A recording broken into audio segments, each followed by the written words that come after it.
Hi, I'm Ashley Kelly. I'm the Team Leader of Environmental Education here at Central Coast Council, and today I'm going to show you how we can make a mud brick village for our blue-banded bees.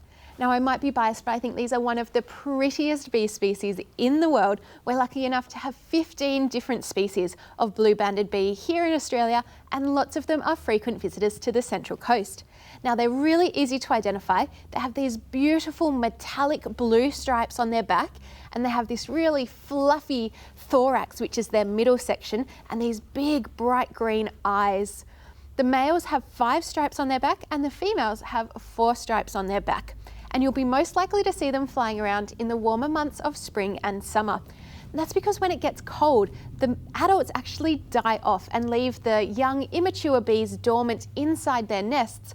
And then when it warms up in spring, they will emerge and start flying around. Now, technically they do have the ability to sting, but they are completely non-aggressive. Unless you accidentally tread on them, you are very unlikely to get stung by a blue-banded bee. They're a very important pollinator, and fun fact, lavender is their favourite flower. I think in order to truly understand and appreciate the importance of the blue-banded bee as a pollinator in our local ecosystem, it's important to do a quick plant reproduction lesson. So, seed plants with flowers are called angiosperms, and flowers are actually the special structure that is designed for reproduction. They contain the male parts that make pollen, which contain sperm, and the female parts, which contain ovules with eggs inside.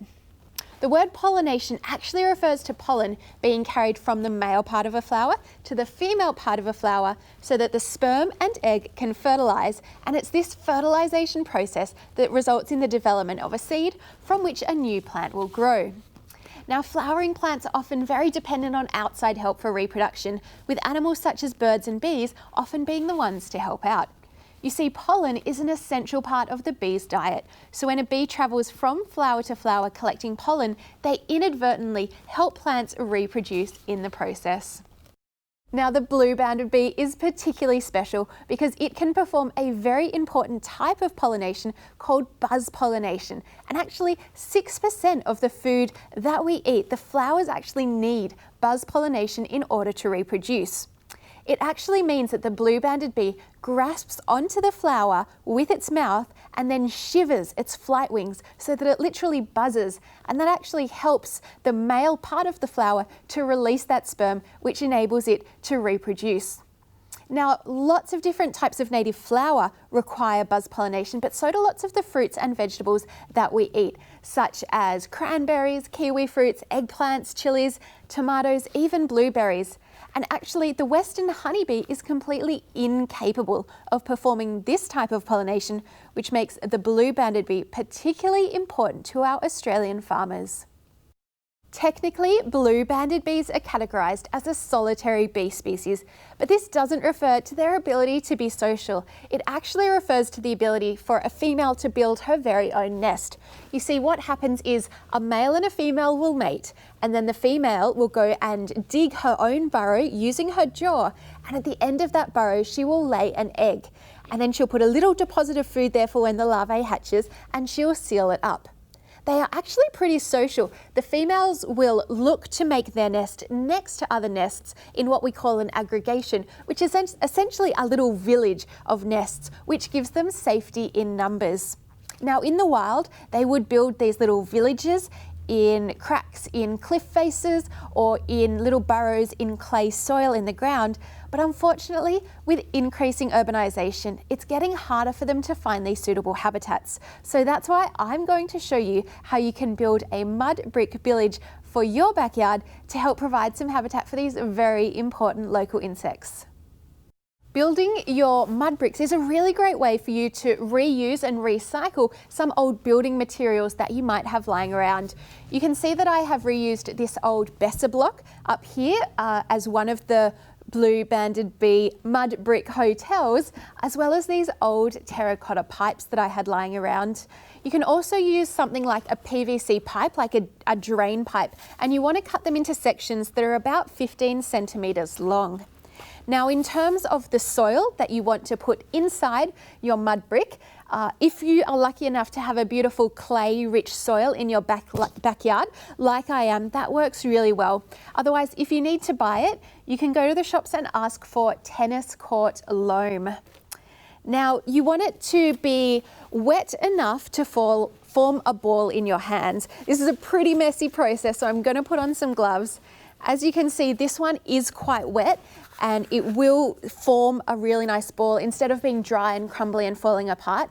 But if it is a little bit powdery, you can just add some water until it forms the right consistency.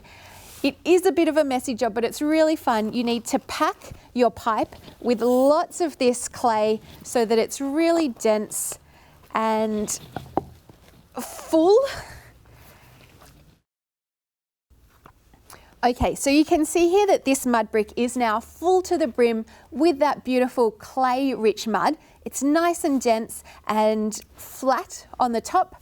All you need to do now is get a pen or something, a stick that's a similar size to a pen, and put 2 starter holes about 10 centimeters deep down into that clay, and then leave it to dry for a few hours. It'll probably take at least 3 hours to dry, if not more, but you will notice that once it dries out, it forms a nice hard brick. Once all of your blocks have dried, it's time to set up your little village in your garden. And you want to choose a spot that gets lots of morning sun, but that is also a little bit protected from the elements with a little bit of shelter. Remember, we need to make a big village because they're attracted to the sight of other nest holes. So you want to put at least 10 to 20 of these bricks all together. And you can put them on a platform if you want that's low to the ground, something that's nice and stable and solid. Make sure they have a little roof to protect them from the rain. And if you want to add a little bit of extra luxury to your bee village, you can put a potted vine, something with long trailing stems, just near your village, because that's actually where the males will sleep at night.